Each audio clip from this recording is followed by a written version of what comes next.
जय श्री ब्रह्मा जी री, जय श्री खेतेश्वर दातारी, जय श्री राम। मैं खुशबू मेत सिंह राजपूत पुनाड़े पुरेदान से ज्ञान की गंगा का छठा भाग आज आरंभ करती हूँ। भगवान श्री कृष्ण कहते हैं, हे पार्थ, मनुष्य को चाहिए कि वो अपने मन में संतोष पैदा करे और स्थित प्रज्ञ मनुष्य बने। वो ना तो अपने मन के अनुसार कार्य करे और ना ही केवल बुद्धि की सलाह माने, क्योंकि ऐसा करना खतरनाक हो सकता है। क्योंकि विनाश काल आने पर मनुष्य की अपनी बुद्धि भी भ्रष्ट हो जाती है और मनुष्य की अपनी बुद्धि ही उसे गलत राह पर ले जाती है। इसलिए मनुष्य को केवल अपनी आत्मा की आवाज़ सुननी चाहिए। अब प्रवृत्ति कैसे बनती है वो सुनो। भगवान कहते हैं, हे पार्थ, मनुष्य जन्म से ही 3 गुणों को लेकर पैदा होता है, रजोगुण, तमोगुण और सत्वगुण। इस पूरे सृष्टि में ये तीनों गुण विद्यमान होते हैं। वैसे तो हर मनुष्य में तीनों गुण किसी न किसी मात्रा में होते ही है, किंतु जो गुण प्रधान होता है वह मनुष्य वैसा ही बन जाता है और उसका वैसा ही चरित्र बन जाता है।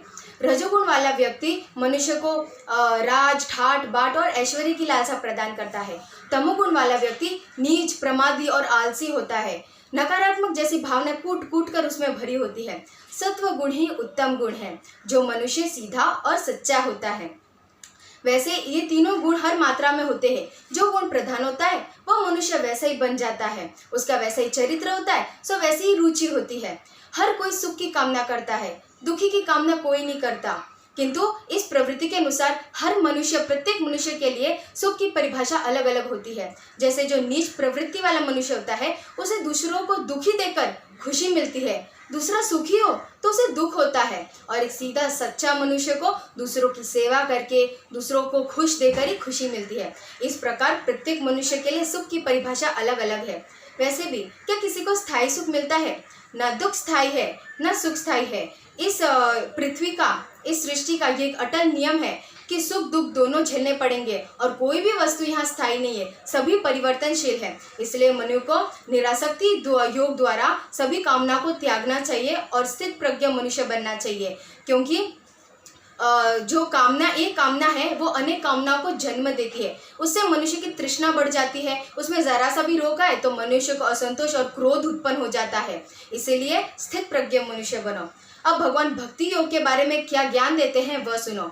भगवान कहते हैं, हे पार्थ, कई मनुष्य होते हैं जो अपने इंद्रियों पर कठोरता से निग्रह करने के लिए व्रत और उपवास रखते हैं, किंतु मन स्वादिष्ट व्यंजन और पकवानों भोजनों में पड़ा रहता है। ऐसे करके इंद्रियां सूख कर दुर्बल तो हो ही जाती है, तो भला ऐसे व्रत और उपवास का क्या लाभ? इसलिए उन्हें अपनी मन की निग्रह से त्यागो। याद रखो, विषयों से अधिक खतरनाक विषयों में आसक्ति है, इसलिए उसे अपने मन की निग्रह से त्यागना चाहिए।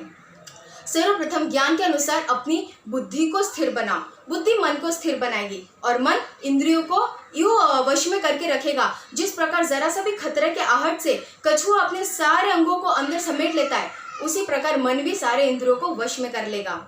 और वैसे भी जो भोग विलास का भक्त होता है वो भला परमात्मा का भक्त कैसे हो सकता है? ऐसे लोग बाहर से तो भक्ति का प्रदर्शन करते हैं, किंतु उनका मन इस विषय चिंतन और मोह आकर्षण में लीन रहता है, मग्न रहता है। ऐसे लोग योगी नहीं, ढोंगी होते।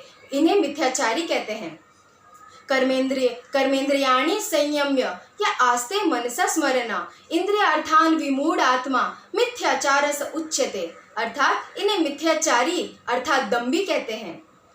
भोजन को तो छोड़ दे पर नहीं भूले स्वाद, अर्जुन ऐसा त्याग है केवल मिथ्यावान, केवल मिथ्यावान। इंद्रियों को हट पूर्वक रोके, विषयों से मन को ना हटाए, रखे व्रत उपवास परंतु ना लालस छूटे, ना लोभ ही जाए।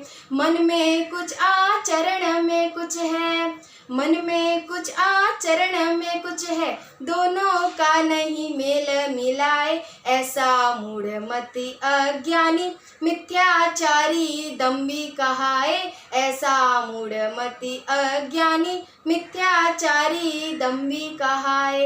इसलिए भगवान कहते हैं, हे पार्थ, स्थित प्रज्ञ मनुष्य बनो, जिसे सुख दुख के हवा के झोंके तुम्हें कदापि विचलित नहीं करेंगे। ऐसे महान पुरुषों को ये अटूट विश्वास होता है कि ईश्वर सदा सर्वदा उनके साथ है।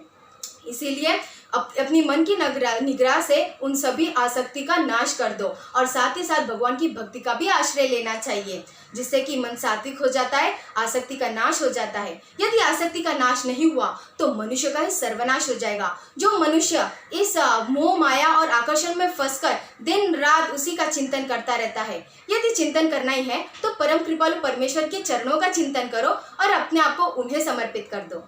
राधे राधे, जय श्री कृष्णा।